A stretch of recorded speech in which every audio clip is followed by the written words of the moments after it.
할렐루야. 우리 좌우에 계신 분을 서로 축복합시다. 하나님이 당신을 사랑하십니다. 오늘 하나님이 저 여러분을 사랑하시고 오늘도 예수님 안에서 좋은 일이 있습니다. 전 여러분과 함께 누가복음 19장 28절로 40절의 말씀에 근거해서 주의 이름으로 오시는 왕, 이런 제목으로 은혜의 말씀을 나누겠습니다. 오늘은 종려주일입니다. 종려주일이라는 것은 예수님께서 이제 고난을 받으시는 그 한 주간이 되는 바로 그 첫날 예루살렘 성을 입성하실 때에 나귀를 타시고 들어오시면서 수많은 사람들이 예수님 앞에 종려나무 가지를 흔들고 그 바닥에 종려가지를 깔고 예수님을 호산나 다윗의 자손 예수여 라고 외친 데서 바로 이 종려주일이라는 말이 왔어요. 호산나라는 말은 지금 우리를 구원하시옵소서라는 그런 의미를 가지고 있습니다. 이스라엘 백성들은 당시에 예수님이 정치적인 메시아로 오셨다고 생각했습니다. 그들이 로마의 압자에 고통당하고 있었기 때문에 예수님이 오셔서 그들의 모든 연약함을 붙잡아 주시고 그들을 정치적인 독립을 주고 자유를 줄 것이라고 그들은 생각을 했습니다. 그러나 사실 예수님이 이 땅에 정치적인 메시아로 오신 것은 아니었습니다. 우리의 가난, 우리의 죄, 우리의 허물, 우리의 질병, 우리의 연약함을 감당하시기 위해서, 그래서 온 인류가 처해 있는 죄와 저주와 가난과 질병에서 건져주시기 위해서 예수님이 이 땅에 오신 것입니다. 오늘 예수님이 입성하실 때 나귀를 타고 입성하셨어요. 여러분 이상하지 않습니까? 예수님이 왕 중 왕으로 오셨는데, 아니 기왕이면 백마를 타고 오신다든지 무슨 좋은 황금 마차를 타고 온다든지 그러면 수많은 사람들의 호의를 받으면서 그렇게 입성하는 게 마땅치 않겠습니까? 하나님 아들이 아닙니까? 근데 예수님은 나귀를, 그것도 나귀 새끼를 타고 예루살렘 성을 입성을 하신 거예요. 그것은 이미 구약의 스가랴 선지자를 통해서 예수님이 어떻게 입성하실 것을 예언한 말씀을 이룬 것이었습니다. 스가랴 9장 9절에 보니까 시온에 따라 크게 기뻐할지어다. 예루살렘에 따라 즐거이 부를지어다. 보라, 내 왕이 내게 임하시나니 그는 공의로우시며 구원을 베푸시며 겸손하여서 나귀를 타시나니 나귀의 작은 것 곧 나귀 새끼니라고 말씀하고 있습니다. 예수님이 괜히 공연히 나귀 새끼를 타고 온 것이 아닌 것입니다. 예수님이 그곳에 나귀를 타고 들어온 것은 이미 스가랴 선지자가 예수님 메시아가 이 땅에 오실 때에 그렇게 입성할 것을 예언한 말씀대로 그대로 오신 것입니다. 예수님이 예루살렘 성을 입성한 이 사건이 오늘 우리에게 주는 교훈이 무엇일까요? 오늘 이 말씀을 통해서 은혜를 나누기를 원합니다. 첫 번째로 예수님은 이 땅에 우리에게 참된 기쁨을 주러 오셨습니다. 스가랴 9장 9절에 우리가 읽은 말씀 보면 시온에 따라 크게 기뻐할지어다. 예루살렘에 따라 즐거이 부를지어다 라고 이야기하고 있습니다. 여러분, 예수를 믿는 것은 우리의 삶 속에 가장 큰 기쁨을 경험하는 것입니다.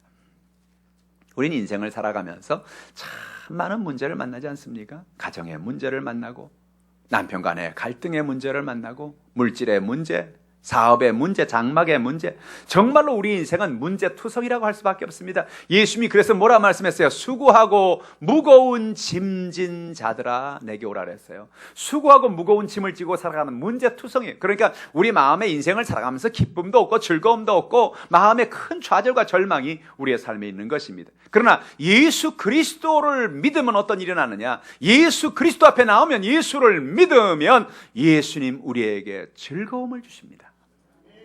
기쁨을 주십니다.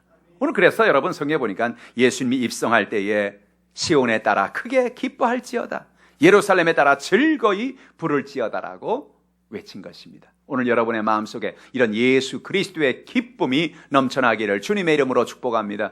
그 무거운 짐을 나 혼자 짊어지면 무슨 기쁨이 있을 수 있겠어요? 어떻게 기쁨을 얻습니까? 예수님께 모든 짐을 맡기는 것입니다. 예수님께 우리의 모든 문제를 내려놓는 것입니다. 예수님 우리의 모든 연약함을 붙잡아 주실 때에 우리가 참된 기쁨을 얻게 되는 것입니다. 예수님이 이 땅에 태어나면서부터 벌써 우리에게 기쁨을 주는 주님인 것을 말씀하셨어요. 누가복음 2장 10절 말씀 같이 읽어보죠. 천사가 이르되 무서워하지 말라. 보라, 내가 온 백성에게 미칠 큰 기쁨의 좋은 소식을 너희에게 전하노라. 예수님 탄생하는 것을 보면서 두려워 떠는 사람들에게 천사가 말합니다. 두려워하지 말라는 겁니다. 큰 기쁨의 소식을 내가 너에게 전한다. 뭐예요? 예수님이 땅에 오셨다는 것입니다. 태어나셨다는 것입니다. 우리에게 기쁨의 주님이라는 것입니다. 또한 요한복음 15장 11절에 예수님 말씀합니다. 같이 읽어보죠. 내가 이것을 너희에게 이름은 내 기쁨이 너희 안에 있어 너희 기쁨을 충만하게 하려 함이라. 할렐루야. 여러분, 예수님이 이 땅에 기쁨을 가지고 오셨어요. 그래서 내가 너희에게 이름은 내 기쁨을 너희 안에 있게 하겠다는 것입니다. 우리가 예수님과 함께 되어 예수님에 붙어 있으면, 예수님께 나와서 예수님과 하나의 믿음의 삶을 살아가면 예수님 주시는 그 말할 수 없는 기쁨을 얻게 되는 것입니다. 요한복음에도 보니까 누구든지 목마른 자들은 내게 와서 마셔라. 그 배에서 생수의 강물이 넘쳐날 것이다. 생수의 강물이 뭡니까? 기쁨을 말하는 것입니다. 오늘 여러분에게 이런 기쁨이 넘쳐나기를 축원합니다. 성경에 보면 예수님을 만난 사람마다 기쁨을 가지고 돌아갔어요. 마태복음 5장 1절 2절 보니까 귀신 들린 자에게 주님이 귀신을 내쫓아 주셔서 그에게 기쁨을 주신 사건을 이야기합니다. 한번 같이 읽어볼까요? 5장 1절 2절입니다. 예수께서 바다 건너편 거라사인의 지방에 이르러 배에서 나오심에 곧 더러운 귀신 들린 사람이 무덤 사이에서 나와 예수를 만나니라. 한 사람이 있었습니다. 이 사람은 거라사 지방에 살고 있는 사람인데 가족들에게 다 버림을 받았습니다. 왜냐? 무덤 사이에 살아갑니다. 옷을 다 벗어 헤치고 빨가벗고 돌아다니면서 자기 몸을 기와장으로 긁고 해를 끼치고 수많은 사람들을 바라볼 때마다 겁나게 만들고 아무도 이 사람에게 다가가려고 하지 않습니다. 이 사람은 인생 사는 것 자체가 지겹습니다. 인생이 고통스럽습니다. 그런데 예수 그리스도께서 이 사람을 찾아오신 거예요. 풍랑이는 바다를 주님이 건너서 이 사람을 찾아와서 그 사람 안에 역사는 더러운 귀신, 군대 귀신을 쫓아내 주신 것입니다. 어떻게 됐습니까? 이 사람의 귀신이 떠나가니까 옷을 단정하게 입고 예수님을 쫓는 그런 사람으로 변화된 것입니다. 그 마음에 얼마나 큰 기쁨이 있었을까요? 자녀를 잃어버리고 이제는 다시는 가족을 만날 수 없다고 생각한 그런 귀신 들린 가족의 그 마음속에 하나님은 선물을 주신 것입니다. 그들에게 기쁨을 주신 것입니다. 예수를 만나는 사람에게 귀신이 떠나가는 것입니다. 기쁨이 넘쳐나게 되는 거예요. 뿐만 아니라 예수님은 우리에게 병을 고쳐주심으로 기쁨을 주십니다. 마가복음 5장 25절로 28절 말씀, 12회를 혈루증을 앓는 여인의 얘기입니다.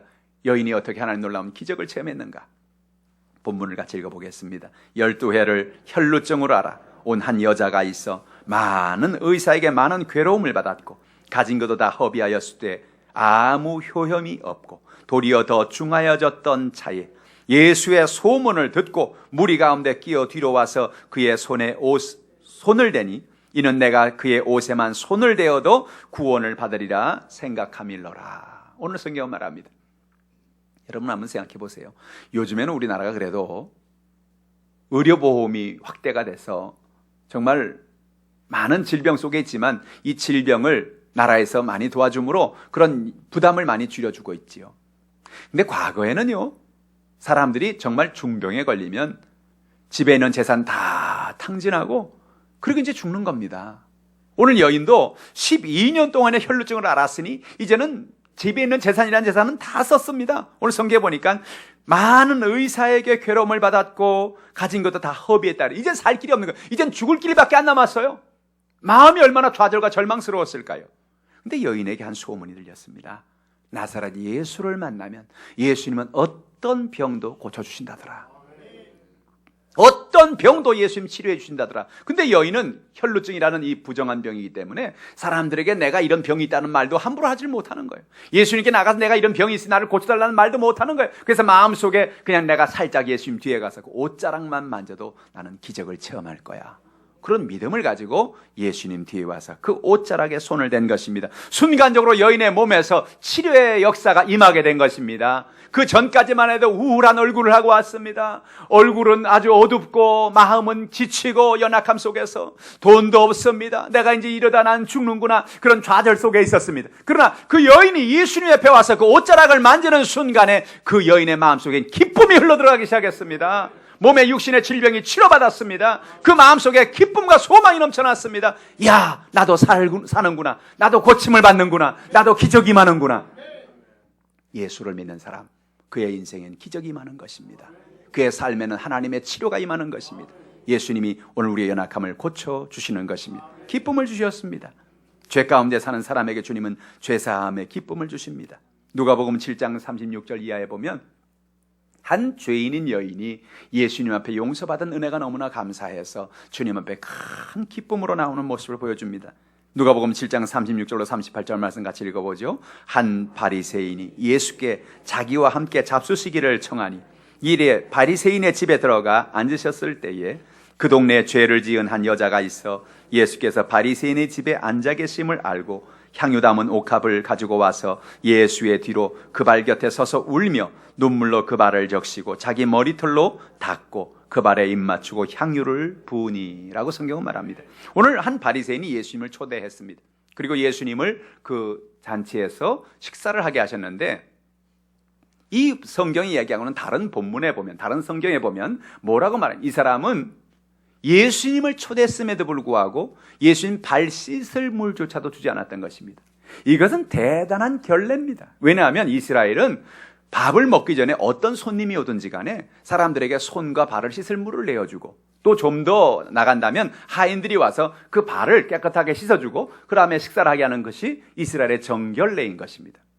그런데 예수님이 오셨는데 손과 발 씻을 물도 주지 않을 뿐만 아니라 그냥 식사를 하게 만드는 것입니다. 그 옆에서 그 집 안에 쳐다보고 있던 한 여인이, 성경에 보니까 이는 어떤 여인입니까? 동네에 죄를 지은 한 여자라고 말하고 있습니다. 이 동네에서 죄 지은 여자라고 하면 아마 이 여자라고 말할 수 있을 정도로 정말 죄 많은 여인이었습니다. 아마 이 여인이 누구였을까? 성경에 보니까 예수님께서 현장에 가늠하다 잡힌 여인의 얘기가 나오는데 아마 그 여인이 아니었겠는가? 이 여인이 정말 이 동네에서 죄라고 하면, 죄인이라고 하면 이 여인의 얘기를 할 정도로 그 죄 많은 여인인데, 여인의 마음속에 큰 변화가 있었습니다. 그게 뭐냐? 예수 그리스도를 만나서 예수 그리스도 가운데 죄 사함 받은 은혜를 경험한 여인입니다. 근데 가만히 보니까 이 바리새인이 예수님을 초대해 놓고 발 씻은 물도 주지 않습니다. 예수님이 정결례도 행하지 않습니다. 그래 자기 집에 돌아가면서 뭐를 할까? 내가 어떻게 할까?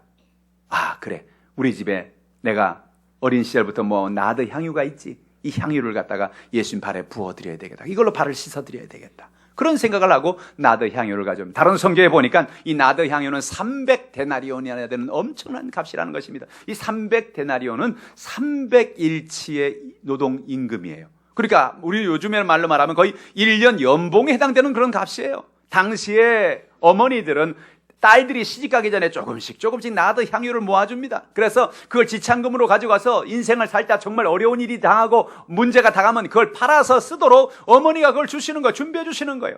그러니까 이 여인에겐 이 나드 향유는 전 재산이고 여인에겐 정말로 귀한 것이죠. 근데 여인이 예수님께 나와서 자기의 눈물로 예수님의 발을 적셨습니다. 38절에 예수의 뒤로 그 발에 겹쳐서 울며 눈물로 그 발을 적시고 자기 머리털로 닦고 그 발에 입 맞추고 향유를 부었다고 이야기하는 것입니다. 무엇이 여인에게 이렇게 만들었습니까? 내가 죄 사함 받은 것이 너무나 감사해서, 내가 죄 사함 받은 것이 너무나 감사해, 나를 용서하신 그 은혜가 너무나 감사해서 300데나리온이나 되는 엄청난 그런 것이지만 그것을 예수님 발에 부어드린 것입니다. 평소에 예수님 같았으면 아마 난리가 났을 거예요. 이 여인이 왜 이러느냐, 안 된다 막 이랬을 거예요. 예수님 제자들도 아마 예수님이 그러리라고 생각을 했어요. 근데 예수님이 요번에 가만히 계시는 거예요. 제자들이, 아니 예수님 이거 너무 심하지 않습니까? 이 300데나리온 되는 걸 이거 팔아서 가난한 사람에게 주면 좋지, 왜 여인이 이렇게 허비를 합니까? 그 예수님이 요번에도 이상한 얘기를 하시는 거예요. 놔둬라, 저가 내게 좋은 일을 했다. 무슨 얘기입니까? 예수님이 곧 십자가를 질 것이기 때문에 그렇습니다. 이스라엘은 사람이 죽으면 그 몸에 향유를 붓습니다. 예수님께서 저가 내 장사를 준비하고 있죠. 여인은 모르죠, 내가 장사를 준비하고 있는지도. 그러나 예수님께서 그 여인의 마음에 주신 그 기쁨이 자기의 삶의 가장 귀한 것을 주님 앞에 쏟아부어 드릴 수 있는 그 마음을 주는 거예요. 바리새인은 물 한 방울도 예수님께 주지 않았습니다. 그러나 여인은 자기의 모든 것을 예수님께 헌신하는 것을 볼 수가 있는 거죠. 무엇 때문에 그랬습니까? 그 마음에는 기쁨이 그와 같이 은혜로 나타난 것입니다. 오늘 저 여러분에게 이런 기쁨을 가지고 살기를 주님의 이름으로 축복합니다. 예수님이 나를 구원하셨다, 예수님이 나를 치료하셨다, 예수님이 나와 동행하신다는 이 기쁨을 가지고 살기를 주님의 이름으로 축복합니다. 두 번째로, 예수님은 주의 이름으로 왕으로 오신 것을 성경은 이야기합니다. 스가랴 9장 9절에 보니까 보라, 내 왕이 내게 임하셨다 그랬습니다. 그는 공의로우시고 구원을 베푸는 자라고 말씀하셨어요. 오늘 왕으로 오신 예수님 어떤 분이십니까? 오늘 주님은 오늘 우리 가운데 이 땅에 왕으로 오셔서 이 땅의 죄를 정복하신 것을 볼 수가 있습니다. 예수님이 이 땅에 어린 아기로 태어났다는 것은 아주 참 중요한 의미를 가져요. 저는 초신자 시절에 그런 생각을 한 적이 있어요. 예수님이 어린 아기로 태어나자마자 헤로드 왕이 막 죽이려고 해서 죽음의 그런 위기를 만나고, 또 당시에는 어린아이로 태어난다는 것은 살다가 여러분 정말로 많은 병을 만나고 많은 연약함을 만나는 것입니다. 그럴 게 뭐 있는가? 그냥 어른으로 와서 우리의 죄를 위해 십자가 올라가 죽고 우리를 구원하면 될 텐데 왜 꼭 어린아기로 태어나게 했느냐? 여러분, 그거 왜 그렇습니까? 예수님이 이 땅에 어린아기로 태어난 것은 우리가 이 땅에 살아가면서 우리가 경험하는 우리의 모든 것을 주님이 다 경험하신 것입니다. 태어나면서부터 시작해서 가지고 있던 모든 아픔, 슬픔, 연약함, 수고하고 모든 무거운 짐을 주님이 다 경험하신 거예요. 어떤 때는 우리는 기도할 때 그런 기도할 때가 있어요. 하나님 모르시죠? 하나님 내가 어떤 상태인지 모르시죠? 하나님이시니까, 하나님의 신이시니까 내가 이런 아픔을 모르시죠? 그때 예수님 옆에서 딱 나타나서 하시면 내가 알고 있지. 내가 인간으로 태어났잖아. 내가 인간의 삶을 살았잖아. 내가 너를 알잖아. 할렐루야! 예수님 우리의 모든 연약함을 아십니다. 그리고 우리의 모든 죄를 짊어지시고 십자가에 올라가셔서 몸 찢고 피 흘려 우리를 위해 죽으신 것입니다. 우리의 죄를 씻기 위해서, 우리의 죄를 이기기 위해서 주님께서 이렇게 하셨습니다. 시편 103편 12절에 동이 서에서 먼 것 같이 우리의 죄가를 우리에게서 멀리 옮기셨다는 것입니다. 그러므로 누구든지 예수 그리스도 앞에 나오면 우리의 죄가 주홍같이 붉을지라도 양털같이 희게 하시겠다는 것입니다. 우리의 죄의 문제를 해결하시겠다는 거예요. 예수님이 땅에 태어나서 우리의 죄를 짊어지신 것입니다. 우리 연약함을 감당하신 것입니다. 우리의 죄를 짊어지신 왕이십니다. 또한 예수님 우리의 저주를 담당하신 왕이십니다. 오늘 성경에 보니까 예수님은 이 땅에 오셔서 우리를 위해 저주를 받았다고 그랬어요. 아담과 하와는 저주를 받았습니다. 그의 죄로 말미암아 저주를 받은 것입니다. 가시와 엉겅퀴가 피어나고 땀을 흘려야 먹고, 그 전에는 그러지 않았어요. 하나님이 예비한 것을 그냥 누리기만 하면 됐습니다. 그러나 그들이 죄 가운데 살자 그들의 삶에 저주가 다가오게 된 것입니다. 그러나 예수님께서 갈라디아 3장 13절 14절에 저주를 받음으로 우리에게 큰 은혜를 주신 것을 성경은 말합니다. 같이 읽어보지요. 그리스도께서 우리를 위하여 저주를 받은 바 되사 율법의 저주에서 우리를 속량하셨으니 기록된 바 나무에 달린 자마다 저주 아래 있는 자라 하였습니다. 이는 그리스도 예수 안에서 아브라함의 복이 이방인에게 미치게 하고 또 우리로 하여금 믿음으로 말미암아 성령의 약속을 받게 하려 함이라. 예수 그리스도가 십자가에 돌아가셨습니다. 여러분, 당시의 십자가형이라는 것은 정말 가장 저주스러운 죽음입니다. 왜냐하면 십자가에 달아 돌아갈 때 사람 옷을 완전히 발가벗깁니다. 우리가 여러분 성화나 이런 거 보면 예수님이 이렇게 중요한 부분을 가리고 계시는데 사실 그렇잖아요. 원래 십자가의 죽음이라는 것은 완전히 발가벗겨 죽이는 거예요. 수많은 관중 앞에, 군중 앞에서 여러분 그렇게 죽이는 게 얼마나 저주스러운 죽음입니까? 그리스도께서 왜 이런 저주를 받았습니까? 그 이유는 율법의 저주에서 우리를 속량하기 위한 것입니다. 나무에 달린 자마다 저주하는 자라 하였습니다. 이는 그리스도 예수 안에서 아브라함의 복을 이방인에 주시기 위해서 예수님 대신 저주를 감당했다는 거예요. 예수님이 십자가에 달려 돌아가심으로 예수님이 우리의 모든 저주를 담당해 주신 것입니다. 우리의 모든 가난을 담당해 주신 것입니다. 우리의 삶의 모든 연약함을 담당해 주신 것입니다. 그러므로 예수 그리스도를 의지하고 믿음으로 나가면 우리의 가정, 우리의 생활, 우리의 삶의 모든 저주와 가난이 떠나가게 됩니다. 기쁨이 넘쳐나게 되는 것입니다. 또 예수님 우리의 왕으로서 우리의 병을 짊어지셨습니다. 마태복음 8장 16절로 17절에 예수님께서 병든 사람들을 다 고치셨다고 성경은 말합니다. 같이 읽어보지요. 저물매 사람들이 귀신 들린 자를 많이 데리고 예수께 오거늘 예수께서 말씀으로 귀신들을 쫓아내시고 병든 자들을 다 고치시니 이는 선지자 이사야를 통하신 말씀에 우리의 연약한 것을 친히 담당하시고 병을 짊어지셨다함을 이루려 하심이더라. 저물매 많은 사람들이 귀신 들린 사람들 예수님께 데리고 나왔습니다. 예수님이 그들을 바라보시고 말씀으로 귀신들을 쫓아내셨습니다. 병든 자를 고쳤습니다. 그런데 여러분 16절 하반절에 우리가 주목할 말은 뭐냐? 병든 자들을 다 고치신이라는 말입니다. 그냥 병든 자를 고친 게 아니에요. 병든 자를 다 고쳤어요. 예수님께 나오기는 그게 어떤 병이든지 어떤 연약함이든지 현대의학으로 고칠 수 없다고 하는 병이든지 사람의 방법으로 치료할 수 없는 병이라든지 약이 없는 병이라든지 어떤 병이든지 저들의 병을 다 고치더라 그랬습니다. 오늘 여기 우리의 희망이 있습니다. 오늘 여기에 우리의 소망이 있습니다. 우리의 마음의 병이 있습니까? 우리 가정에 병이 있습니까? 우리의 삶을 누르는 육신의 질병이 있습니까? 우리 연약한 어려움의 문제가 있습니까? 오늘 주님 말합니다. 내 모든 병을 내게 맡기라는 것입니다. 주님 앞에 나오라는 것입니다. 예수님께서 우리의 병을 고쳐주시는 것입니다.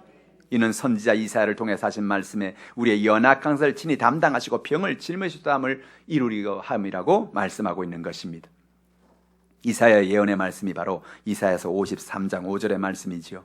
우리 말씀을 같이 읽어보겠습니다. 그가 찔림은 우리의 허물 때문이요 그가 상함은 우리의 죄악 때문이라. 그가 징계를 받음으로 우리는 평화를 누리고 그가 채찍에 맞음으로 우리는 나음을 받았도다. 여러분, 예수님께서 마치 이 땅에 오셔서 십자가를 지는 것을 600여 년 전에 이사야는 마치 보는 것처럼 이 성경을 기록하고 있는 것입니다. 그가 찔림 우리 허물 때문이라는 거예요. 예수님이 가시면류관에 찔렸지요. 예수님께서 손과 발 대못에 찔렸지요. 옆구리에 창으로 찔렸지요. 예수님이 상하셨습니다. 예수님 징계를 받았습니다. 예수님의 채찍을 맞았습니다. 여러분, 이제 곧이어 십자가를 질 뿐입니다. 십자가를 지고 죽을 뿐인데 그분을 39대 그 가혹한 채찍을 왜 때립니까? 그들은 로마 병들도 자기가 때리면서 왜 때리는지 몰랐어요. 성경의 예언을 이루고 있는 것입니다. 저가 채찍에 맞음으로 너희가 나음을 받았느니라. 예수님에게 채찍을 한번 때릴 때마다 그 채찍 끝에 있는 갈고리가, 그 납덩어리가 예수님의 몸을 후벼 파는 것입니다. 그 몸을 찢어버리는 것입니다. 그 몸에 피가 튑니다. 그럴 때마다 우리의 연약한 질병이 떠나가는 것입니다.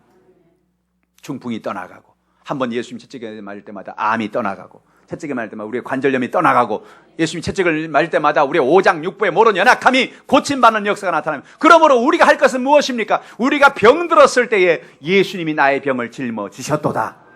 그것을 고백하는 것입니다.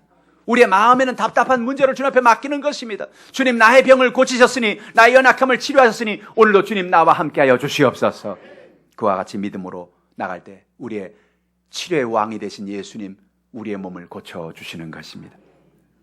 예수님, 우리의 왕으로서 우리에게 하나님의 나라를 선물을 주셨습니다. 여러분, 왕은 나라를 가지고 있지요. 나라가 없는 왕은 없습니다. 예수님께서는 이 땅에 하나님의 나라를 가지고 오셨어요. 하나님의 나라라고 하면 우리는 천국을 말하는데, 이 천국은 사람들이 흔히 생각하기에 천국이란 우리가 죽으면 장차 갈 곳이 천국이다 생각합니다. 물론 장차 가면 우리가 갈 곳인 천국이지요. 그러나 그 천국은 우리가 죽어서만 가는 곳이 아닙니다. 예수님 뭐라 말하며 천국은 오늘 너희 가운데 있다는 것입니다. 마태복음 12장 28절 말씀 같이 읽어보죠. 그러나 내가 하나님의 성령을 힘입어 귀신을 쫓아내는 것이면 하나님의 나라가 이미 너희에게 임하였느니라. 할렐루야. 여러분, 하나님의 나라는 천국인데 천국이 이미 너희 가운데 임했다는 거예요. 예수님께서 귀신을 쫓아내고 병든 자를 고치는 그 뜻이 뭐냐? 이미 하나님의 나라가 임함으로 하나님의 역사가 나타나는 것입니다. 오늘 여러분, 왕 중 왕이신 하나님, 그 아들 예수 그리스도께서 이 시간 우리와 함께 하시는 것입니다. 하나님의 나라가 여러분 가운데 같이 있는 것입니다. 하나님의 나라가 여러분 가운데 있으면 무슨 문제가 되겠습니까? 여러분의 연약함과 문제가 해결되고 기적이 임하고 하늘 문이 열려지는 것입니다. 로마서 14장 17절에 바울은 말합니다. 같이 읽어보죠. 하나님의 나라는 먹는 것과 마시는 것이 아니요 오직 성령 안에는 의와 평강과 희락이라고 말하겠습니다. 하나님의 나라는 먹고 마시는 게 아니다. 하나님의 나라의 특성은 뭐냐? 오직 성령 안에서 의와 평강과 희락, 기쁨이라는 것입니다. 하나님의 나라가 임할 때 우리 안에 예수 그리스도의 십자가의 의가 임하게 되는 거예요. 우리 마음에 평안을 주시는 것입니다.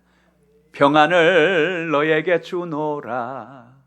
세상이 줄 수 없는, 세상이 알 수도 없는 평안, 평안, 평안, 평안을 내게 주노라. 예수님 평안을 주러 오셨어요. 여러분, 우리가 인생을 살아갈 때 마음의 평안이 깨집니다. 문제로 평안이 깨지고, 질병으로 평안이 깨지고, 삶의 답답한 근심과 염려로 평안이 깨집니다. 자녀들의 문제로 평안이 깨지고, 남편 간의 갈등으로 평안이 깨지고, 삶의 수많은 문제로 평안이 깨집니다. 그러나 예수 그리스도의 하나님의 나라가, 하나님의 천국이 우리 가운데 임할 때에 우리의 모든 연약함을 주님께 맡길 수가 있는 것입니다. 주님 우리에게 평안을 주십니다. 기쁨이 넘치는 삶을 살게 하신다는 것입니다. 세 번째로 예수님이 이 땅에 겸손으로 섬기러 오신 것입니다. 스가랴 9장 9절 마지막에 보면은 구원을 베풀며 겸손하셔서 나귀를 타시나니 나귀의 작은 것 나귀 새끼라고 말씀했습니다. 오늘 우리가 읽은 누가복음의 본문에 보면 예수님께서 제자들에게 저 맞은편 마을로 가라. 거기 가면 나귀가 있을 텐데 나귀를 풀어오라고 말씀했습니다. 제자들이 당연히 묻죠. 예수님 돈도 안 주고 풀어와도 됩니까? 어떻게 그렇게 할 수 있어요? 너희가 그때 주가 쓰시겠다고 하라. 그렇게 말하면 보내줄 거다.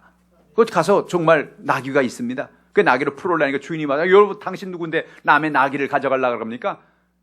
아니 주님이 쓰시겠답니다 라고 그러니까 그래요? 가져가세요. 영문을 모를 일입니다.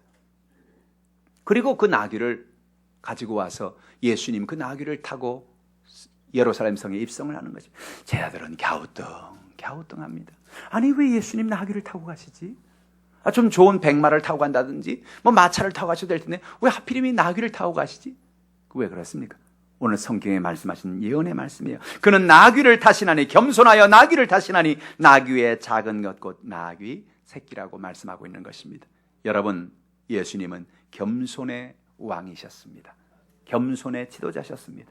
예수님 때때로 제자들이 서로 누가 높은가를 경쟁할 때 중요한 말씀을 들려주셨어요. 그것이 마가복음 9장 33절로 35절의 이야기입니다. 같이 한번 읽어보죠. 가버나움에 이르러 집에 계실새 제자들에게 물으시되 너희가 길에서 서로 토론한 것이 무엇이냐 하시되 그들이 잠잠하니 이는 길에서 서로 누가 크냐 하고 쟁론하였습니다. 예수께서 앉으사 12제자를 불러서 이르시되 누구든지 첫째가 되고자 하면 무사람의 끝이 되며 무사람을 섬기는 자가 되어야 하리라 하시고, 예수님 제자들은 예수님 늘 안 듣고 계시는 줄 알지만 예수님만 옆에 안 계시면 늘 하는 얘기가 있어요. 누가 첫째냐? 누가 첫째냐? 여기서 누가 우리가 예수님 다음이냐? 늘 이거 가져갑니다. 그러니까 예수님이 하루는 하도 제자들이 그러니까 길에서 하는 걸 들었어요. 그래서 예수님이 묻습니다. 야 너희들 아까 올 때 길에서 토론한 게 뭐냐? 라고 물으니까 그들이 잠잠했다. 말을 못하는 거죠. 예수님께서 가만히 계시다가 앉아서 12제자를 불러 이르시되 누구든지 너희들 가운데 첫째가 되고자 하면 무사람의 끝이 되고 무사람을 섬기는 자가 되어야 하리라. 너희가 첫째가 되기를 원하느냐? 섬기는 자가 되어라. 미국에서는 대통령이 되려면 항상 거치는 길이 있습니다. 그게 뭐냐면 먼저 나가서 주변의 사람들에게 사회에 나가서 섬기고 많은 사람들을 헌신한 그 사람이 나중에 주지사가 되고 그 사람이 나중에 대통령이 돼요. 지난번에 버락 오바마 대통령도 대통령 되기 전에 보통 나가서 이렇게 시카고에 있는 그런 어려운 사람, 연약한 사람들을 먼저 섬기는 그런 사역을 시작했어요. 그래서 나중에 주지사가 되었고 그 다음에 나중에 미국의 대통령이 된 것처럼 여러분 우리가 정말 중요한 것은 뭡니까? 누군가를 섬기고 내가 누군가에게 마지막이 되고 낮은 자가 될 때에 주님은 그 은혜를 주시는 거예요. 예수님은 오늘 겸손의 왕으로 오셨습니다. 예수님이 하나님 아들로서 충분히 받을 만한 그런 자격이 있지 않습니까? 사람들에게 너 내가 누군 줄 알아? 내가 하늘과 땅을 지은 하나님의 아들이야. 잘 보여 나한테. 내 앞에 줄 서. 그럴 것 같은데 예수님은 안 그랬어요. 섬겼어요. 끝까지 섬겼어요. 할렐루야. 오늘 여러분 가정에 이런 섬김이 있기를 주님의 이름으로 축복합니다. 가정에 행복할 수 있는 비결이 무엇입니까? 남편과 아내가 서로 섬김을 받으려고 하면 그 가정은 시끄러워집니다.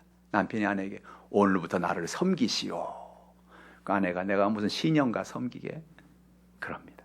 아내는 남편이 여보 오늘부터 나를 섬기시오. 아이고 웃기고 있네. 그럽니다. 그러니까 남편과 아내가 서로가 나를 섬기라 그러면 기분 다 안 좋은 겁니다. 근데 거꾸로 남편이 아내에게 여보 오늘부터 내가 당신을 섬겨드리겠습니다. 기분이 좋아지죠. 아내가 남편에게 여보 오늘부터 내가 당신을 섬겨드릴게요. 기분이 좋습니다. 할렐루야.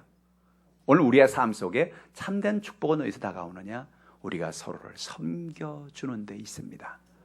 참된 리더십은, 참된 지도자는 여러분 섬김을 통해서 얻게 되어지는 것입니다.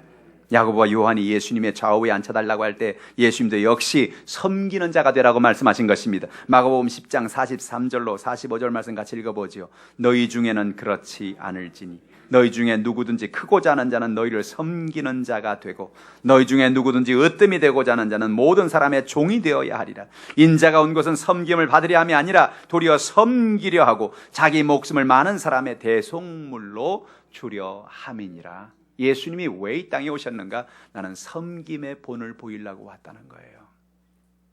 그래서 예수님이 나귀를 타고 들어오신 거예요. 겸손하게 섬김의 모습으로. 할렐루야. 오늘 여러분에게 이런 놀라운 은혜가 있기를 주님의 이름으로 축복합니다. 섬길 때 하나님이 복을 주시는 것입니다. 빌립보서 2장 5절로 10절에 바울은 예수님이 섬김으로 얼마나 높임을 받았는가를 이야기하고 있습니다. 같이 읽어보죠. 너희 안에 이 마음을 품으라. 곧 그리스도 예수의 마음이니 그는 근본 하나님의 본체시나 하나님의 동등됨을 취할 것으로 여기지 아니하시고 오히려 자기를 비워 종의 형체를 가지사 사람들과 같이 되셨고 사람의 모양으로 나타나사 자기를 낮추시고 죽기까지 복종하셨으니 곧 십자가의 죽으심이라. 이러므로 하나님이 그를 지극히 높여 모든 이름 위에 뛰어난 이름을 주사 하늘에 있는 자들과 땅에 있는 자들과 땅 아래에 있는 자들로 모든 무릎을 예수 이름에 꿇게 하시고. 할렐루야. 예수님이 겸손하게 낮아지니까, 예수님이 하나님 앞에 모든 것을 순종하니까, 낮아지니까 하나님이 결국은 예수님을 높여 모든 만물이 예수님 앞에 무릎을 꿇게 만들었다는 겁니다. 이게 진리입니다. 오늘 저 여러분 겸손하게 사시길 바랍니다. 우리 마음속에 상한 마음이 많아서 나도 모르게 사람들에게 인정을 받고 사랑을 받고 존귀 여김받고 싶어하는 그런 마음이 있어요. 그런데 우리 마음이 치유가 되면, 우리 마음이 고쳐지면, 예수님의 그 사랑으로 우리 마음이 녹아지면 그것이 아무것도 아닌 것을 알게 되는 것입니다. 우리 마음에 주의 사랑이 흘러넘쳐나면 그 다음에 내가 다른 사람에게 인정을 받고 사랑을 받을 그 의미가 없는 거예요. 왜? 하나님의 사랑을 받은 사람인데, 하늘과 땅을 지은 그 하나님이 내가 너를 사랑한다고 하는데 사람이 나한테 사랑하고 사람이 나를 인정하는, 그게 무슨 의미가 있는 거예요? 아무것도 아닌 거죠. 그래서 겸손하게 섬기고 사랑하고 살아갈 수가 있게 되는 거예요. 오늘 예수님 그 마음에 이런 사랑이 있었기 때문에, 이런 은혜가 있었기 때문에 섬길 수가 있었던 거예요. 예수님 오늘 여러분에게 이런 은혜를 여러분에게 오늘도 주기를 원하시는 것입니다. 여러분 기쁨으로 살아가시길 바랍니다. 예수 그리스도의 은혜, 오늘도 우리의 왕으로 오신 그 예수님, 우리의 가난을 제하시고 우리의 병을 제하시고 우리의 삶에 놀라운 은혜를 주신 그 예수님을 의지하는 여러분 되기를 주님의 이름으로 축복합니다. 예수님처럼 겸손하게 늘 섬기고 사랑하며 살아가는 여러분 되시기를 주님의 이름으로 축복합니다. 기도하겠습니다. 사랑의 하나님, 참 감사합니다. 오늘도 우리가 인생을 살아가면서 예수 그리스도를 의지하고 믿음으로 삶으로 우리에게 주어진 놀라운 하나님의 역사를 깨닫게 하시니 감사합니다. 백마를 타고 마차를 타고 오실 수 있는 예수님, 그러나 예수님 이 땅에 오셔서 우리에게 참된 기쁨을 주려고, 우리에게 참된 섬김의 모습을 보여주시려고, 우리에게 예비한 하나님의 놀라운 은혜를 보여주시려고 예수님 나귀를 타시고, 그것도 나귀 새끼를 타시고 오늘 그 예루살렘 성을 입성하셨습니다. 오늘 우리의 삶 속에 어떤 연약함이, 어떤 문제가 있든지 어떤 질병이 있든지 예수님 앞에 다 내려놓습니다. 맡깁니다. 주님 이 시간 문제를 해결하여 주옵소서, 질병을 치료하여 주옵소서, 하늘문을 열어 주시옵소서. 예수 그리스도는 어제나 오늘이나 영원토록 동일하시느니라. 십자가 지신 그 예수님 지금도 동일하십니다. 그 동일한 능력으로 오늘 이 시간 함께 하시고 문제를 해결해 주시고 모든 연약한 문제가 해결되게 도와 주시옵소서. 예수님의 이름으로 축복하며 기도하옵나이다. 아멘. 말씀을 생각